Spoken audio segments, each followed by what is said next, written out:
এই হচ্ছে দিদির লুক। তো দাদা বলবে কেমন লাগছে। ব্রাইডাল সিজনটা আমাদের মেকআপ আর্টিস্টদের কাছে দুর্গাপুজোর মতো। দুর্গাপুজো আসছে আসছে যেমন খুব ভালো লাগে, চলে গেলে আবার অনেকটা কষ্ট হয়। সেরকমই আমাদের এই মেকআপের সিজনটাও নভেম্বর টু মার্চ অবধি যেই চাপটা আমরা ফিল করি, সেই চাপটা কষ্ট হলেও অনেকটা শান্তি লাগে মনের মধ্যে। আর তারপর আবার পরের সিজনের জন্য ওয়েট করতে হয়। এরপরে আরও কিছু সিজন থাকে। এই সামার সিজনে খুব একটা বেশি আমাদের ব্রাইডাল বুকিংয়ের চাপ থাকে না। যাই হোক, তো দিনটা ছিল 11th মার্চ, বছরের আর কি শেষ ব্রাইড, মানে নভেম্বর টু মার্চ সিজন যেই চলছিল সেই সিজনের শেষ ব্রাইড। তো এটা ছিল একটা রিসেপশন ব্রাইড, আর আমার কাছাকাছি লোকেশন হওয়ায় খুব তাড়াতাড়ি চলে গেছি হাঁটতে হাঁটতে লোকেশানে। আর এই ব্রাইড কিন্তু এসেছে সেই নর্থ থেকে, দমদম ক্যান্টনমেন্ট থেকে। আর বিয়ে হয়েছে এই সাউথে, একদম আমাদের বাড়ির কাছাকাছি বিয়েটা হয়েছে। আর আমার বান্ধবীর বৌদি ছিল তো বান্ধবী বুক করে দিয়েছে। তো এখানে দেখো আমি আমার কাজ করে নিচ্ছি। এই দিদির কিন্তু কোনো রকম কোনো বক্তব্য ছিল না, পুরোটাই বলেছিল তুমি তোমার মতো করে দাও। খালি হেয়ার স্টাইলটা নিয়ে একটু বক্তব্য ছিল, কিন্তু হেয়ার স্টাইলের যা অবস্থা করে রেখেছে হেয়ারের, সেখানে আর হেয়ার স্টাইল ঠিক করে করা সত্যিই ভীষণ কষ্টকর।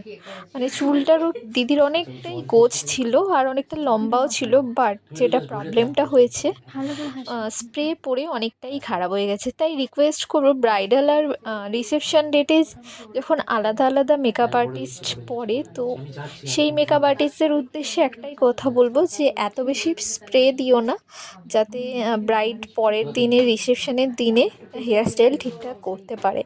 কারণ হচ্ছে বেশিরভাগ ব্রাইডদেরই নিয়ম থাকে 7 থেকে 10 দিন বিয়ের পর শ্যাম্পু করা যায় না হেয়ারে, চুলটা ভেজাতেও অনেক সময় অনেক বাড়ি থেকে দেয় না। তো সেই কারণের ফলে যেই পরিমাণ স্প্রে পড়ে, সেখানে না ব্যাক কম ঠিক করে হয়, না অন্য কোনো হেয়ার স্টাইল করা যায়, ভীষণই প্রবলেম হয়। তো এখানে দেখো প্রায় লুকটা আমার কমপ্লিট হয়ে এসেছে। তো ফাইনাল লুক দেখে জানাবে কেমন লাগছে। ব্রাইডের তো বেশ ভালোই পছন্দ হয়েছিল। আর ব্রাইডের বরের রিভিউটা কিন্তু ফার্স্টের দিকে তোমাদেরকে দেখিয়ে দিয়েছি, যখন ক্লায়েন্ট এত সুন্দর, ক্লায়েন্টের হাজব্যান্ড এত সুন্দর রিভিউ দেয় তো ভীষণ ভীষণ ভালো লাগে। কারণ বেশিরভাগ হাজব্যান্ডরা না, বেশিরভাগ রিভিউ খুব একটা ভালো দেয় না। যখন ভালো দেয় তখন মানতে হবে, এক, সে বউকে ভীষণ ভালোবাসে, বউকে সাজগোজ করে দেখতে ভীষণ ভালোবাসে, আর একটা হচ্ছে মেকআপ আর্টিস্টের হাতের কাজের নিশ্চয়ই কিছু তো একটা ব্যাপার আছে। এখানে একটা কাজল কালো টানা চোখ করে নিয়েছি, খুব একটা বেশি ডিমান্ড ছিল না এই ব্রাইডের, তবু আমি আমার মতো করে বেস্ট দেওয়ার চেষ্টা করেছি যাকে ওকে সুন্দর লাগে।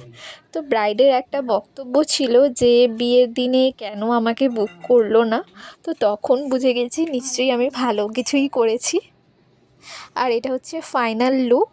লিপস্টিকটা আমি পরিয়ে নিচ্ছি, কারণ হচ্ছে লিপস্টিক পরানোর পরে গরম চা খেয়েছিল, তাতে লিপস্টিক কিছুটা উঠে গেছিলো, তো তারপর আবার আমি লিপস্টিকটা ওকে পরিয়ে নিলাম। তো তোমরা অবশ্যই জানাবে লুকটা কেমন হয়েছে কি না হয়েছে। তোমাদের একটা কমেন্টের জন্য কিন্তু অপেক্ষা করে থাকি, বাট এই রিসেন্ট দেখছি কেউ কোনো কমেন্টই করছো না। তো সবাইকে বলবো একটু কমেন্ট করে জানাও, তাতে আমরা খুব মোটিভেটেড হই। আর 2026 এবং 2027-এর ব্রাইডাল বুকিং ওপেন আছে, যারা যারা চাইছো বুক করতে পারো। বোথ সাইডের ক্ষেত্রে ডিসকাউন্ট আছে। যারা ওয়ান সাইড করবে তাদের ক্ষেত্রে ডিসকাউন্ট আমি দিতে পারবো না, তার জন্য সরি।